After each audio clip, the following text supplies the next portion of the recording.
Hi, Mike here at DBU Recording Studio. This is the first in a series of drum mixing videos where I show how I started with raw tracks that sound like this,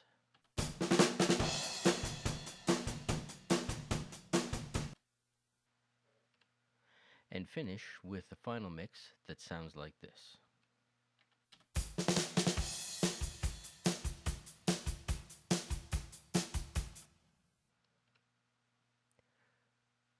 The raw tracks are shown here in green. The blue tracks are the processed tracks. The kick drum was recorded using a Rode NTK valve microphone with a pop filter in place.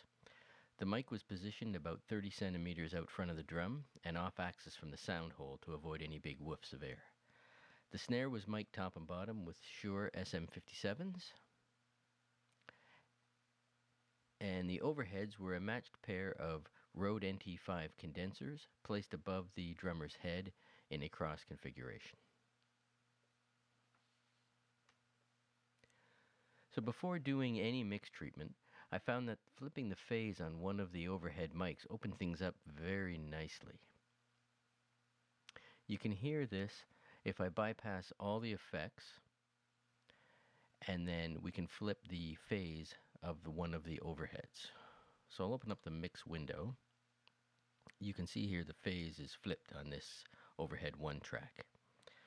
So first I'll bypass all the effects, but I will leave enabled the L2 limiter on the stereo output just to protect everybody's ears from any large excursions. So I'll play it first with the phase as normal. This is what we get.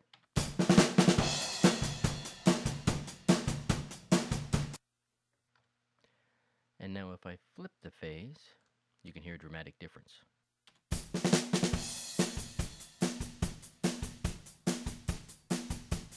I just love the way that opens things up. And here I'll just do a quick A-B. I'll flip the phase from normal to 180 degrees back and forth, and you can hear the difference.